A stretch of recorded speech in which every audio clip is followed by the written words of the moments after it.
प्रिय विद्यार्थी, Hindi with Holi spirit में आज फिर से आपका स्वागत है।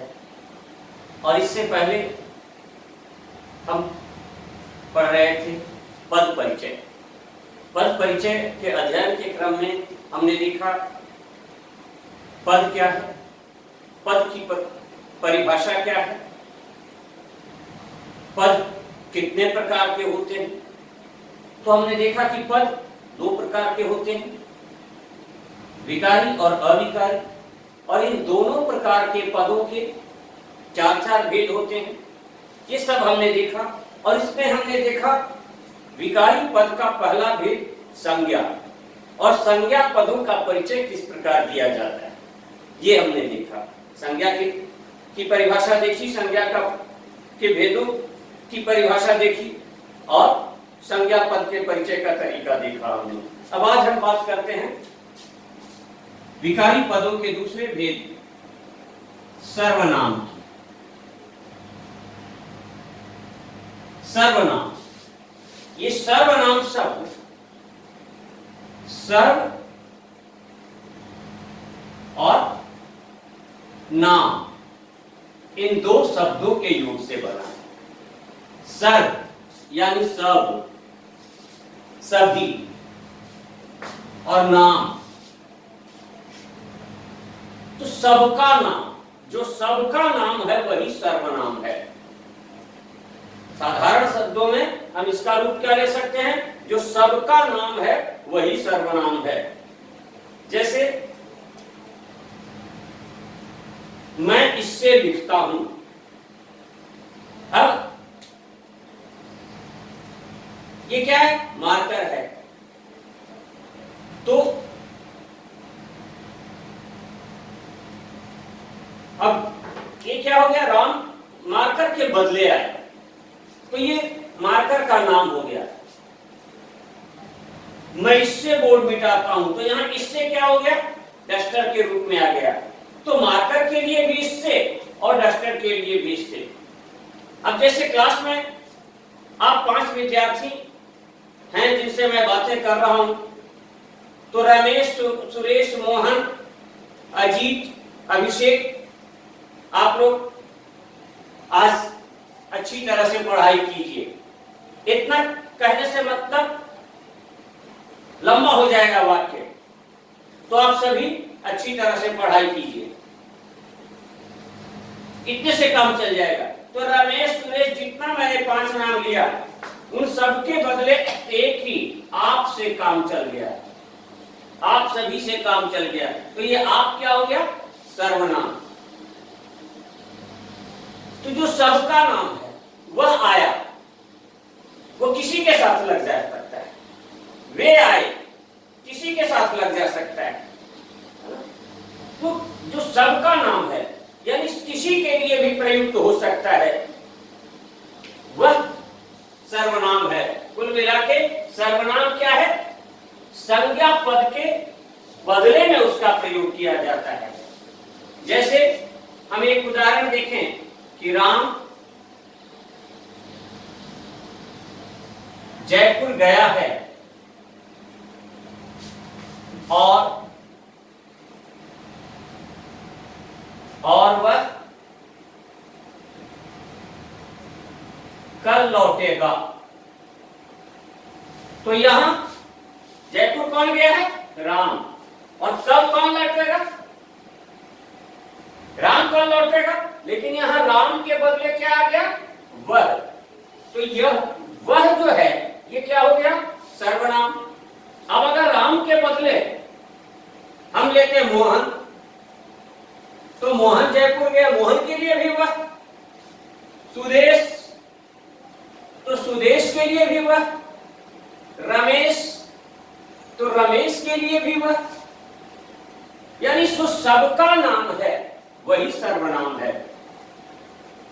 और कुल मिला के संज्ञा के बदले जो आए वह सर्वनाम है। तो इसकी परिभाषा हम इस प्रकार से दे सकते हैं,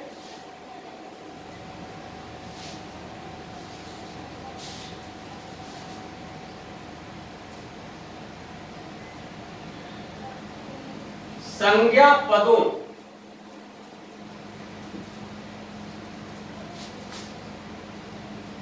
के बदले या स्थान पर भी आप लिख सकते हैं आने वाले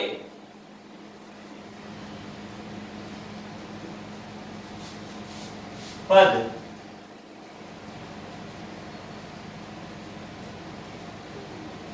सर्वनाम कहलाते हैं।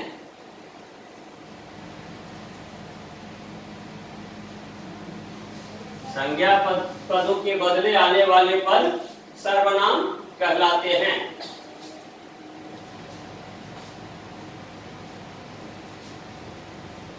जैसे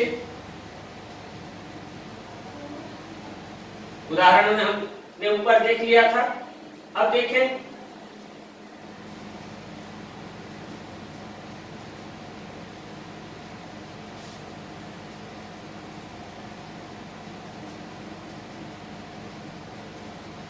रमेश और हरीश ने कहा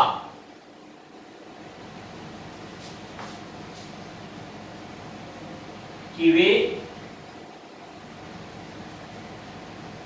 खाकर आए हैं। रमेश और हरीश ने कहा कि वे खाकर आए हैं।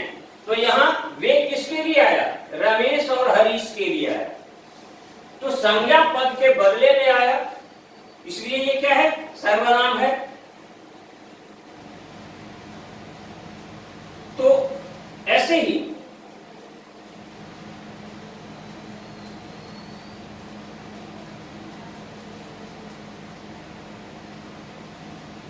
अपना काम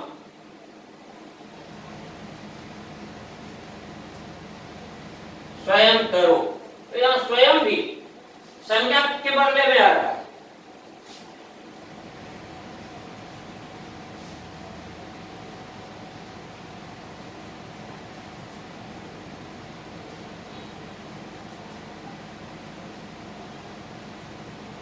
यह खिड़की बंद है। अब ये कौन सी खिड़की है? पश्चिम के दरवाजे की, पश्चिम के दीवार की, दक्षिण के दीवार की, है ना? तो उतना नहीं लिख करके सीधा दे दिया यह खिड़की बंद है। तो ये सब क्या है? संज्ञा। या पश्चिम के दीवार में एक खिड़की थी और एक खिड़की है और वह बंद है, तो वहां वह किसके बदले आ गया? खिड़की के बदले। तो इस तरह से जो संज्ञा पदों के बदले में आते हैं उनको हम क्या कहते हैं? सर्वनाम कहते हैं। अब हम देखें कि सर्वनाम के कितने भेद होते हैं। तो हिंदी व्याकरण के अनुसार सर्वनाम के 6 भेद होते हैं। सर्वनाम के भेद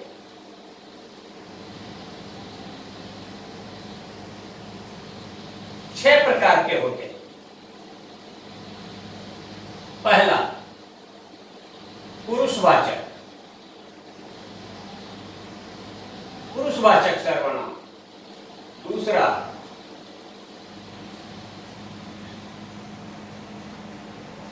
निजवाचक। तीसरा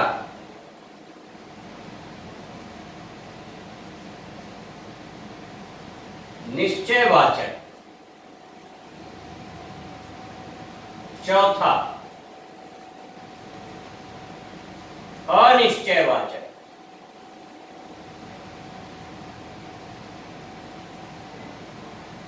पांचवा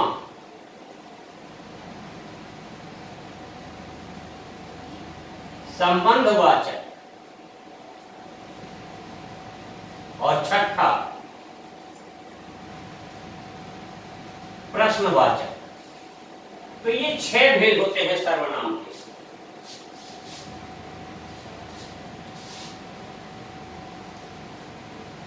तो यहां हम सबसे पहले लें पुरुषवाचक सर्वनाम। सर्वनाम का पहला भेद है क।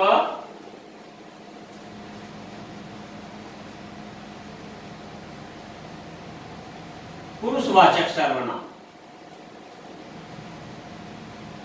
पुरुषवाचक सर्वनाम क्या है? जिसमें किसी पुरुष, पुरुष यानी व्यक्ति के बदले किसी सार्वनामिक पद का प्रयोग किया जाता है उसको हम क्या कहते हैं? पुरुषवाचक। यानी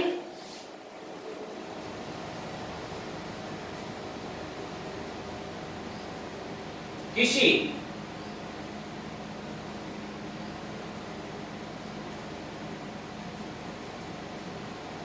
पुरुष अर्थात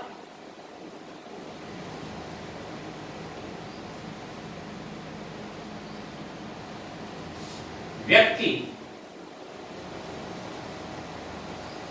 के नाम के बदले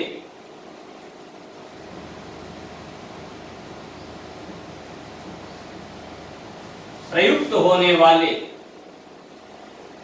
किसी पुरुष अर्थात व्यक्ति के नाम के बदले प्रयुक्त होने वाले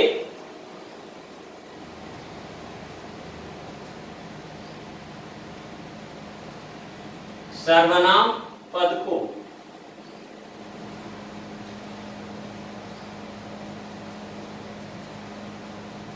पुरुषवाचक सर्वनाम कहते हैं।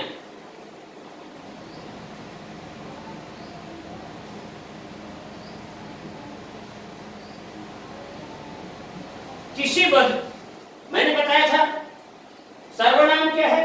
किसी संज्ञा पद के बदले जो पद आता है उसको हम क्या कहते हैं? सर्वनाम। अब यहाँ क्या है? किसी पुरुष अर्थात व्यक्ति, मोटा मोटी आप जान लीजिए ज्यादातर ये आता है किसके लिए? व्यक्तिवाचक संज्ञा के लिए। तो किसी पुरुष अर्थात व्यक्ति के नाम के बदले, जैसे मेरा नाम संजीत है तो मैं क्या कहता हूं? मैं आज कहीं नहीं जाऊंगा। तो मैं कौन? संजीत के बदले मैं, है ना। मान लीजिए आपका नाम अविनाश है और मैं कहता हूं तुम बैठकर पढ़ाई करो। यहां तुम किसके बदले आया? अविनाश के बदले आया। तो ऐसी स्थिति जो है जहां भी आती है वह पुरुषवाचक सर्वनाम है। अब इस पुरुषवाचक सर्वनाम के 3 भेद किए गए। पुरुषवाचक सर्वनाम के 3 भेद किए गए हैं। पहला उत्तम पुरुष,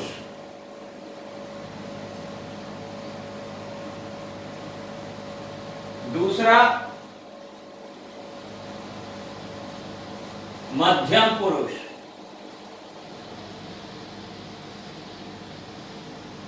और तीसरा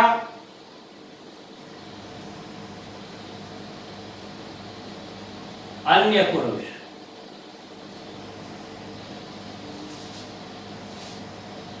जिसे संस्कृत में भी जो हम इसे उत्तम पुरुष कह रहे हैं, इस उत्तम पुरुष को संस्कृत में भी उत्तम पुरुष ही कहते हैं और अंग्रेजी में इसे फर्स्ट पर्सन के नाम से जाना जाता है। अंग्रेजी में जिसे आप पर्सन कहते हैं वही हिंदी में या संस्कृत में पुरुष है। तो फर्स्ट पर्सन हो गया उत्तम पुरुष, सेकंड पर्सन हो गया मध्यम पुरुष, और थर्ड पर्सन हिंदी में अन्य पुरुष और संस्कृत में प्रथम पुरुष के नाम से जाना जाता है। अगर हिंदी व्याकरण में प्रथम पुरुष लिखा हुआ है तो उसका मतलब होगा उत्तम पुरुष, ध्यान रखिएगा। अगर संस्कृत व्याकरण में प्रथम पुरुष है तो उसका मतलब होगा अन्य पुरुष। लेकिन अगर हिंदी व्याकरण में प्रथम पुरुष लिखा हुआ है तो उसका मतलब होगा अन्य पुरुष। अब पुरुष वाचक सर्वनाम की परिभाषा हमने देख ली। अब चूंकि इस पुरुषवाचक सर्वनाम के भी 3 भेद हैं, इसलिए हम इन तीनों की अलग अलग परिभाषा पहले देखते हैं।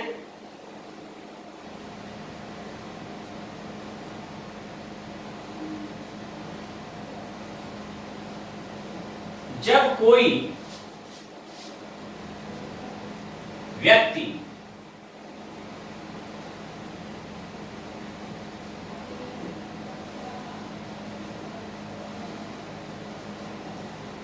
स्वयं के नाम के बदले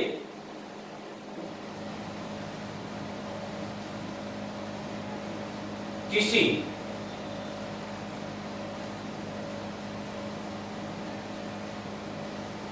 सर्वनाम पद का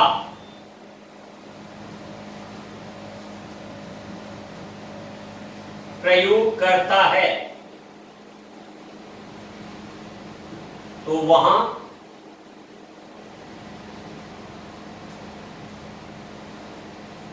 उत्तम पुरुष होता है।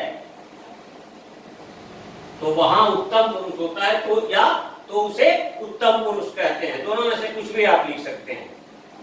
तो वहां उत्तम पुरुष होता है। तो ये हो गई उत्तम पुरुष की परिभाषा।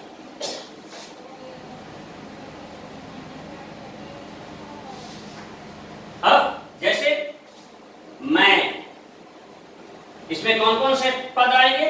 मैं, हम, हमारा,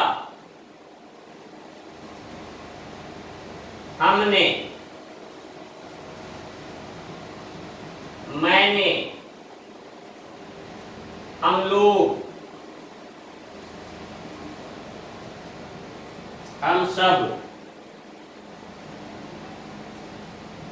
हमारी, मेरी, मेरा, मेरे, यानी स्वयं के नाम के बदले जिन पदों का सर्वनाम के रूप में प्रयोग किया जाता है वे सारे पद किसके अंतर्गत आएंगे? उत्तम पुरुष के अंतर्गत। तो आपने देख लिया कि जब कोई व्यक्ति स्वयं के नाम के बदले किसी सर्वनाम पद का प्रयोग करता है तो वहां उत्तम पुरुष होता है ना। अब बात करते हैं मध्यम पुरुष की।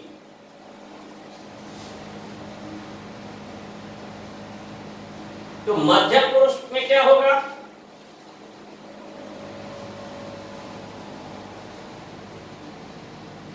कि जब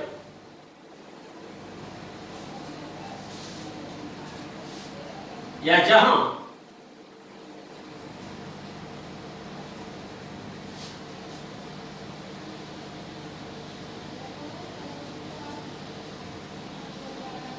किसी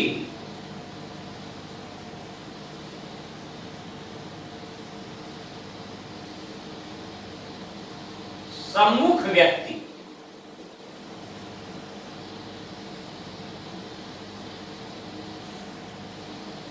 के नाम के बदले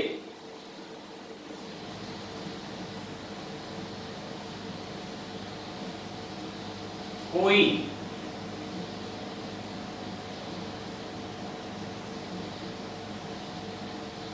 सर्वनाम पद आता है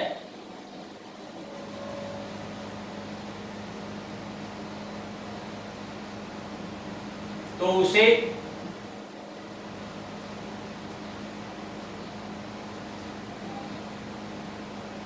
मध्यम पुरुष कहते हैं। तो उसे मध्यम पुरुष कहते हैं। जैसे मेरे सामने रमेश खड़ा है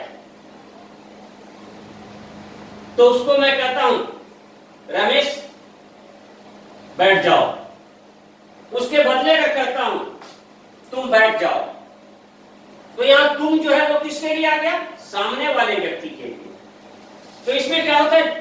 दो व्यक्ति आमने सामने हैं। एक व्यक्ति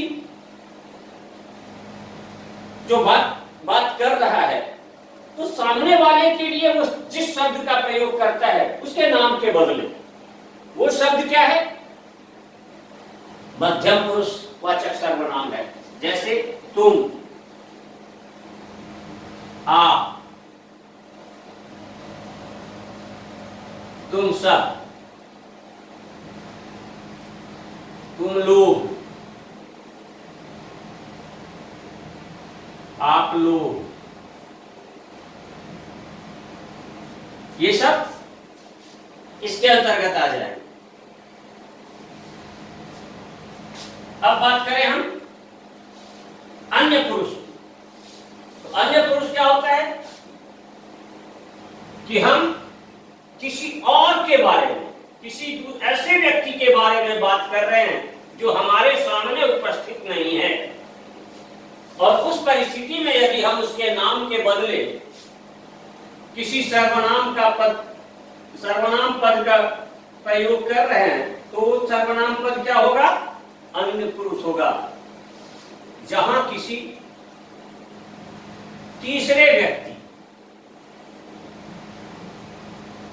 तीसरा व्यक्ति से मतलब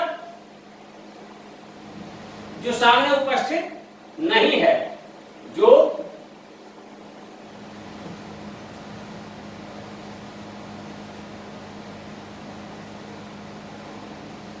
सम्मुख नहीं है,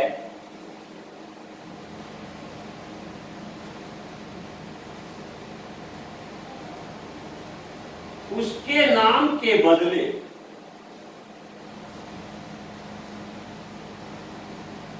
किसी सर्वनाम पद का प्रयोग किया जाए,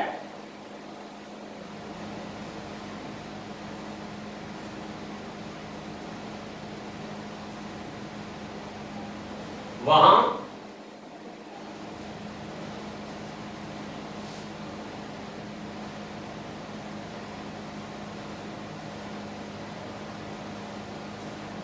अन्य पुरुषवाचक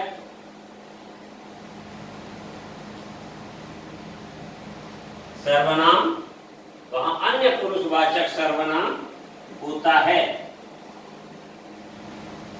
जैसे हम बात कर रहे हैं राम की, सीता की, लक्ष्मण की, और वो हमारे सामने नहीं है, तो उनके लिए हम जिस सर्वनाम पद का प्रयोग करेंगे जो कि हमारे सम्मुख नहीं है ना, तो उसके लिए जिस शब्द का प्रयोग करेंगे वो किसके अंतर्गत आएगा?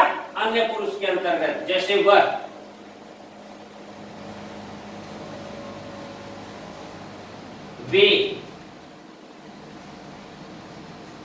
वे लोग,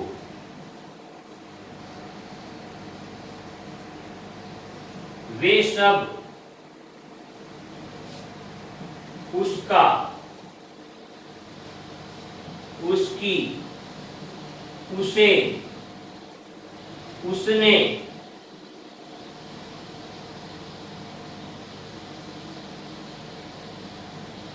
उन्होंने, ये सब जो है वे अन्य पुरुष के अंतर्गत आएंगे। तो हमने देख लिया पुरुषवाचक सर्वनाम और उसके तीनों भेदों की परिभाषाएं हमने जान ली। अब हम बात करते हैं सर्वनाम के दूसरे भेद, निजवाचक सर्वनाम।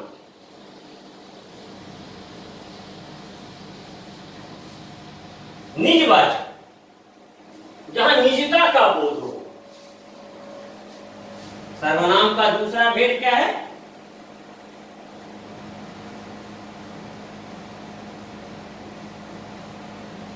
निजवाचक।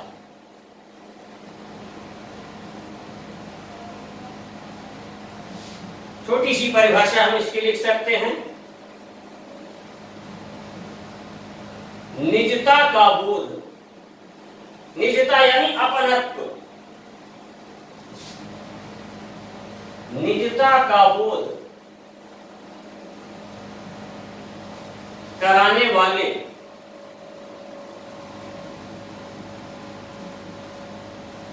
सर्वनाम पदों को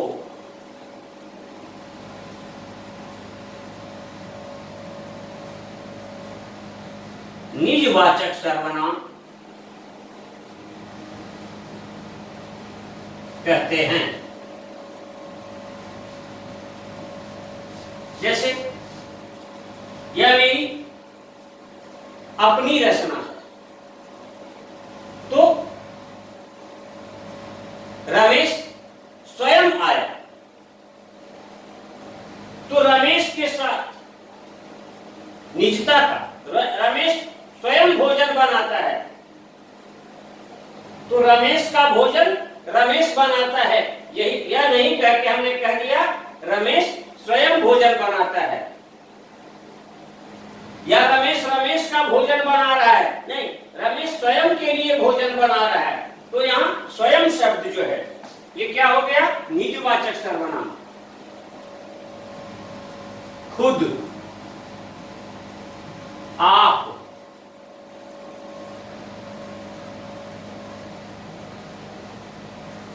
अपना, अपनी,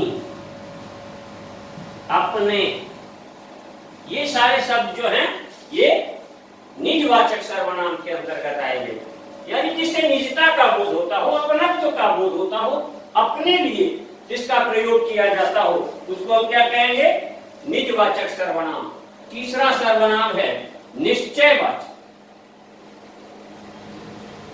सर्वनाम का तीसरा भेद है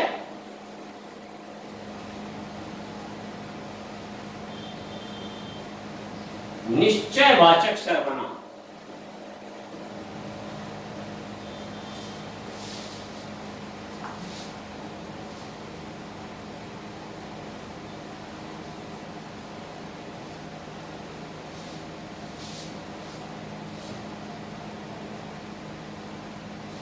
कोई निश्चित बात हो,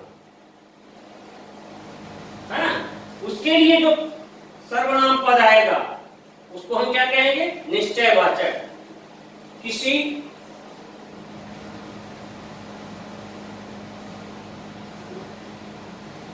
निश्चित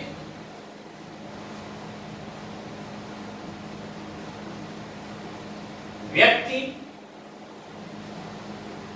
वस्तु या स्थान के नाम के बदले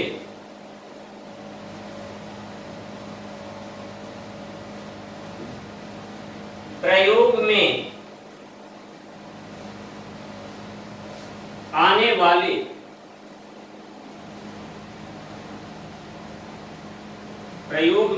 वाले सर्वनाम पद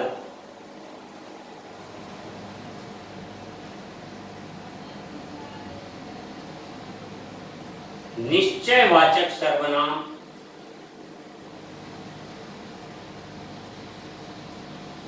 कहलाते हैं।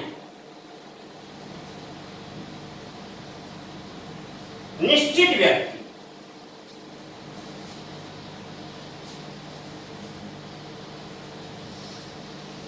जैसे निश्चित व्यक्ति, निश्चित वस्तु, निश्चित स्थान, यह,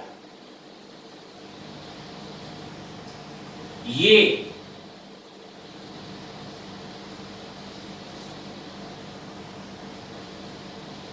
यहां,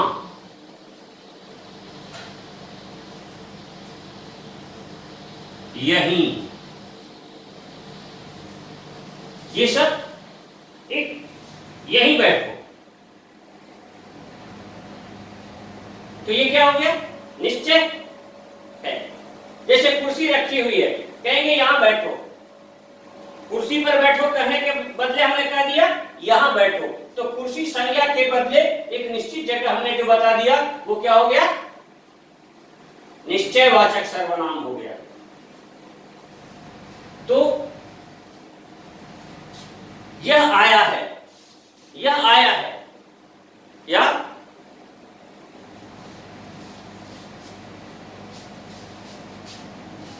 वह यहां बैठा है, तो यहां क्या है, निश्चयवाचक सर्वनाम। तो यह, ये, यहां, यही, ये सब जो निश्चित स्थिति का बोध कराने वाले पद हैं वो कहलाते हैं निश्चयवाचक सर्वनाम। अब हम देखते हैं अनिश्चयवाचक, तीसरा भेद, अनिश्चयवाचक सर्वनाम।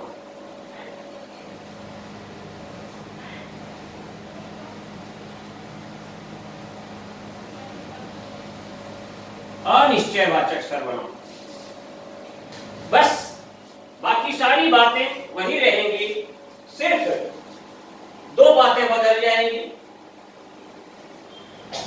किसी अनिश्चित निश्चित के बदले यहां हो जाएगा अनिश्चित।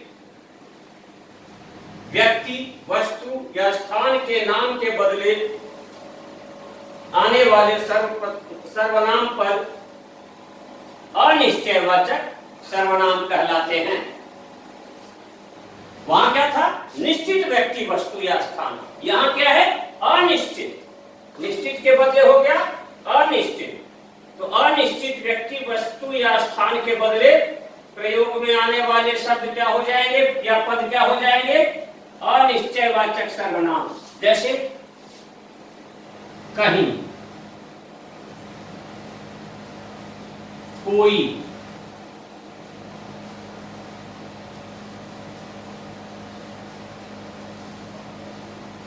तो ये सब स्थिति है।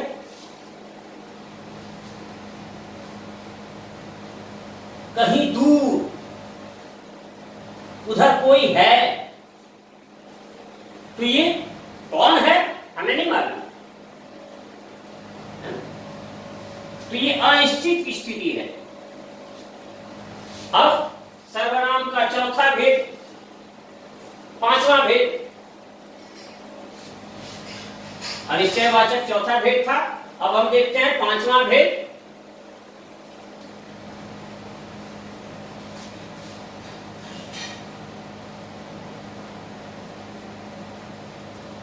संबंधवाचक, संबंधवाचक सर्वनाम।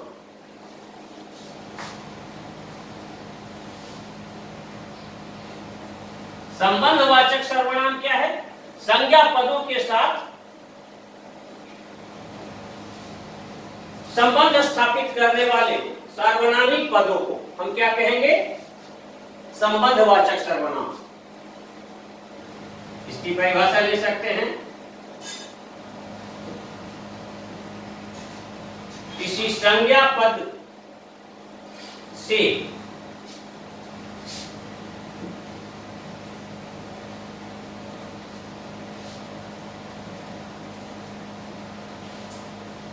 संबंध स्थापित कराने वाले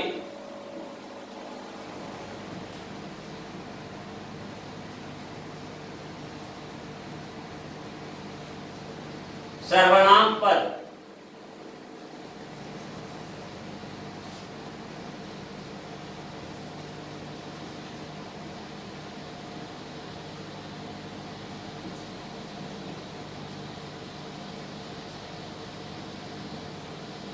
संबंधवाचक सर्वनाम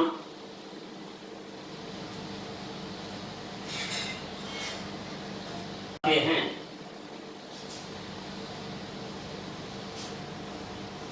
संबंध बोधक एक अव्यय भी होता है। अविकारी शब्दों में भी संबंध बोधक होता है और यहाँ संबंधवाचक सर्वनाम भी है। फर्क इतना है कि संबंध बोधक अव्यय जो होगा उसमें काल, वचन, लिंग आदि के आधार पर, उस आदि की स्थितियों के आधार पर उसके रूप में किसी प्रकार का परिवर्तन नहीं होगा। लेकिन संबंधवाचक सर्वनाम में परिवर्तन हो सकता है उसके लिंग, वचन आदि के आधार पर। तो इसमें जो, जिसका, जिसकी, जिसे, जिसने,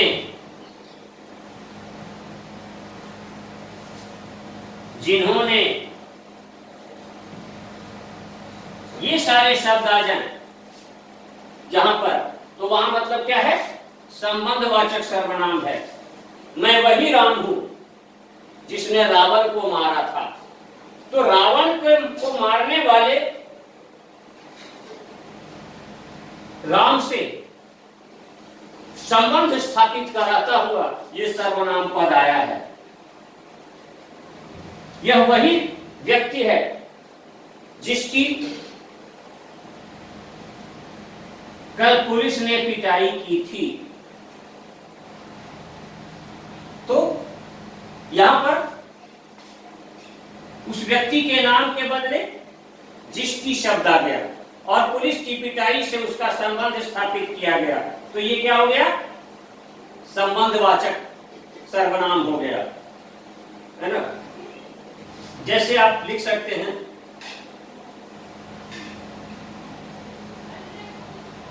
वह लड़का कौन था जो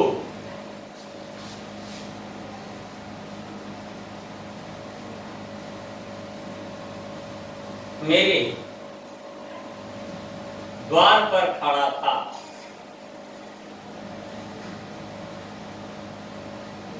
अब वह लड़का, तो ये लड़का जो है ये क्या है, जातिवाचक संज्ञा है। और इसमें देखिए 3 प्रकार के सर्वनाम आए हैं, वह, कौन और जो। तो यहां जो है ये क्या है, संबंधवाचक सर्वनाम है, क्योंकि संज्ञा और क्रिया के बीच वो संबंध स्थापित कर रहा है। द्वार पर खड़ा था, तो संज्ञा और क्रिया के बीच ये संबंध स्थापित करने वाला सर्वनाम पद है, तो इसके लिए हम क्या कहेंगे, संबंधवाचक सर्वनाम। और अंत में है प्रश्नवाचक सर्वनाम। सर्वनाम का छठा भेद है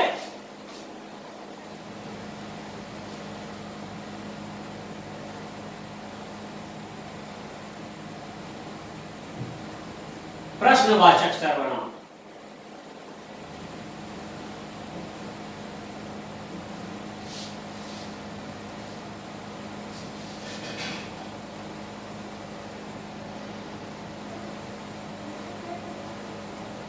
इसकी परिभाषा हम दे सकते हैं,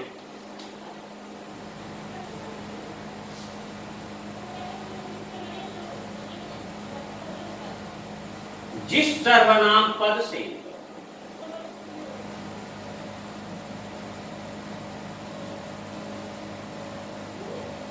किसी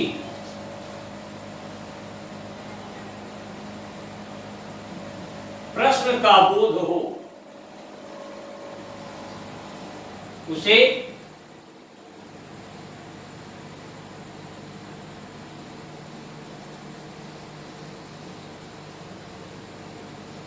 प्रश्नवाचक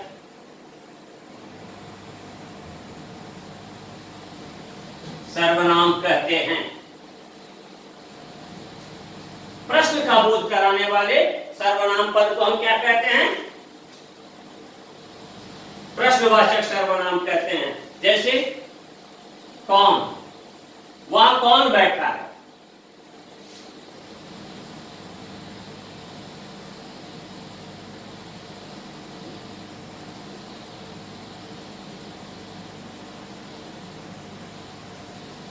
तो यहां पर कौन जो है ये क्या है, प्रश्नवाचक सर्वनाम है।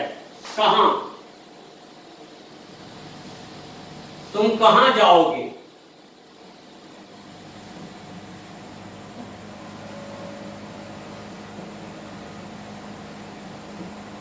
तो ये सब क्या है, कौन, कहां, कहीं।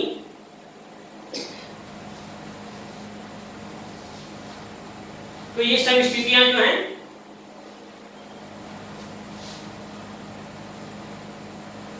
मैं कहीं गया था, माफ कीजिएगा, कौन और कहां ही आएगा इसमें। तो कौन, कहां, कौन सा, किसका, किसकी, या किसकी गाय है,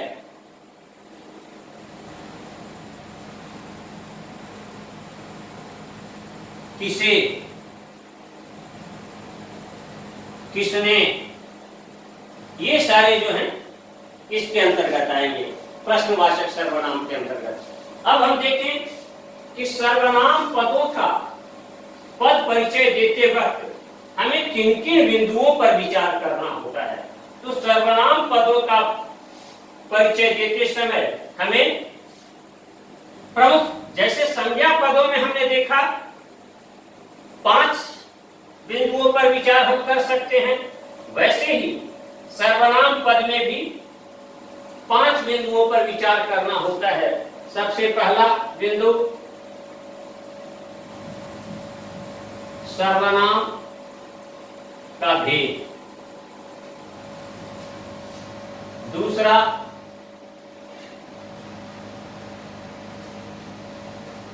लिंग। तीसरा, वचन। चौथा, कारक। और पांचवा, वाक्य के अन्य शब्दों से संबंध, या इसको दूसरे शब्दों में कह सकते हैं वाक्य में स्थिति। तो सर्वनाम पद की वाक्य में क्या स्थिति है, या तो वाक्य के अन्य शब्दों से संबंध या वाक्य में स्थिति, किसी रूप में देख सकते हैं। जैसे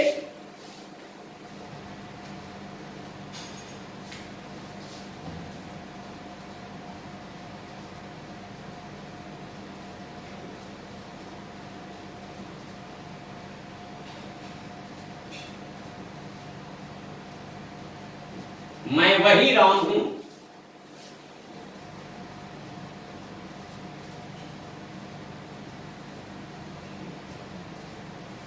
जिसने बाली को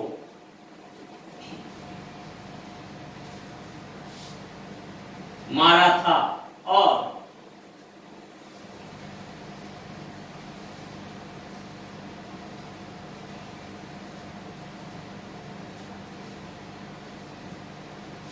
सुग्रीव ने या सुग्रीव से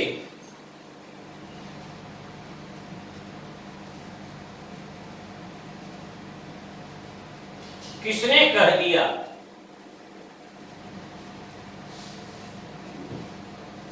कि मैं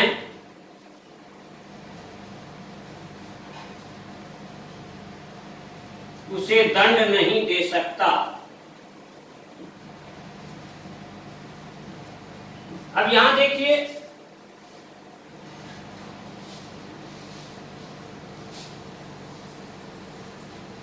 वही, जिसने, किसने, उसे, ये चार, मैं, पांच, ये पांच, यहां पर भी मैं है। तो चूंकि एक ही तरह के, इसलिए हम पांच रूप देख सकते हैं सर्वनाम के आए हैं। तो सबसे पहले मैं बात करूं मैं की। तो मैं क्या है,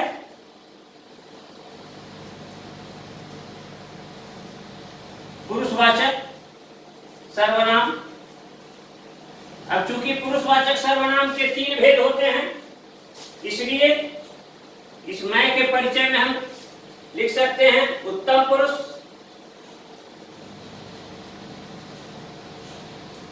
एक पुल्लिंग।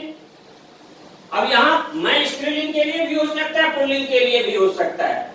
तो इसमें हमें यह ध्यान देना है कि वह किस प्रकार की संज्ञा के बदले आ रहा है, वरना ये स्त्रीलिंग भी है और पुल्लिंग भी है। मैं खाती हूं, मैं खाता हूं, पर यहां किस प्रकार की संज्ञा के साथ प्रयुक्त हो रहा है? तो चूंकि पुल्लिंग संज्ञा के साथ प्रयुक्त हो रहा है, इसलिए इसको हम लेंगे पुल्लिंग। या चाहें तो पुल्लिंग ऑब्लिक स्त्रीलिंग भी हम लिख सकते हैं। एक वचन मैं है तो एक वचन, कर्ता कारक,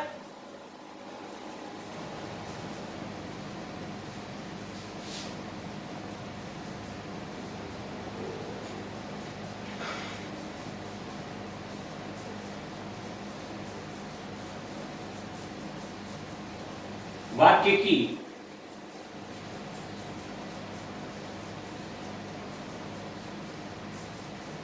प्रमुख क्रिया का कर्ता। लेकिन जैसा कि मैंने आपको बताया था कि ज्यादातर आपको कहा जाएगा कि दो बिंदुओं के आधार पर इसका पद परिचय दीजिए। तो पुरुषवाचक सर्वनाम के बदले आप लिख सकते हैं उत्तम पुरुषवाचक सर्वनाम, एक ही में काम चल जाएगा, पुल्लिंग या एक वचन, या कर्ता कारक। तो हम ले सकते हैं उत्तम पुरुषवाचक सर्वनाम और एक वचन, चल जाएगा काम, या कर्ता कारक चल जाएगा काम। अब हम दूसरी बात करें, वही। तो वही क्या हो गया? निश्चयवाचक सर्वनाम।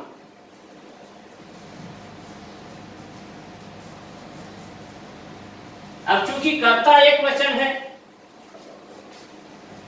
पुल्लिंग है, तो यहां पर आ जाएगा पुल्लिंग, एक वचन।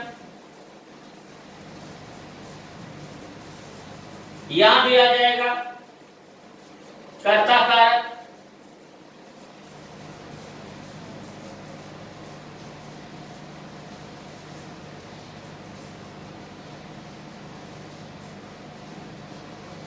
राम संज्ञा के बदले आया है।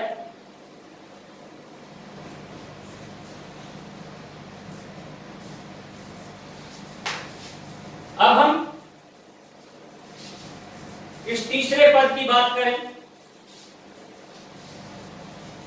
जिसने। तो इस जिसने की बात जब हम करते हैं तो क्या हो जाता है?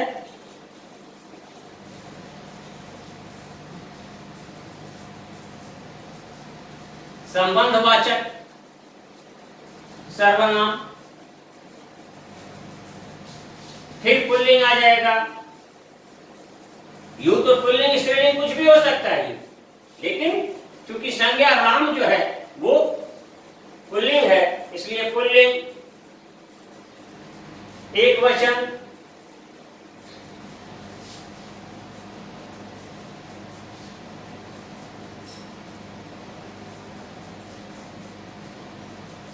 कर्ता कारक और राम संज्ञा से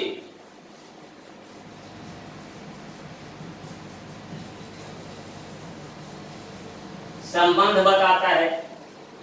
तो ये हो गया इसका परिचय। अब हम बात करें किसने।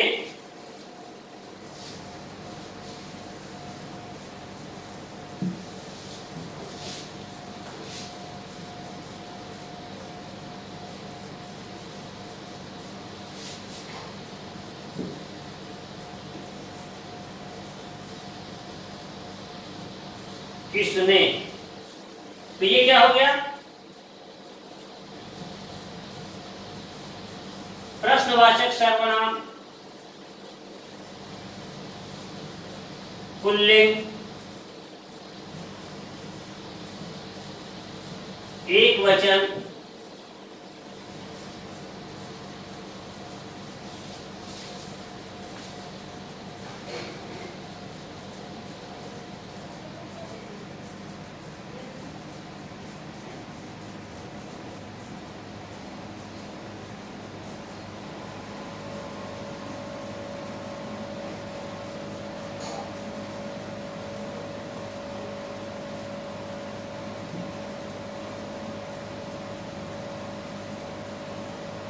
कर्ता कारक, बताने की क्रिया का कार्य वह कर रहा है, इसलिए किसने कह दिया। तो किसने कहने की क्रिया का काम कर रहा है, इसलिए वो भी कर्ता कारक हो गया। तो अब हम देखते हैं उसे। मैं तो पहले आ ही चुका है।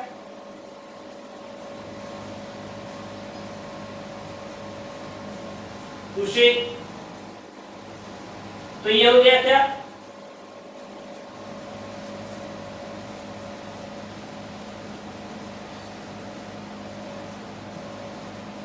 अन्य पुरुषवाचक सर्वनाम,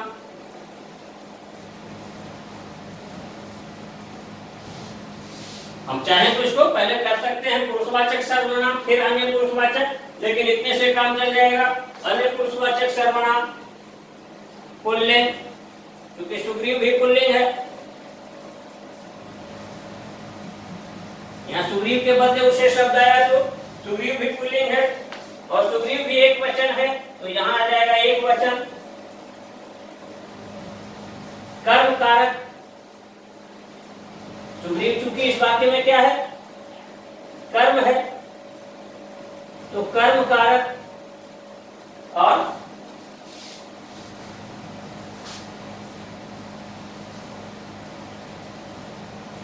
कितने से काम चल जाएगा इसमें, जरूरी नहीं कि हर में पांचों बिंदु से हम काम लें।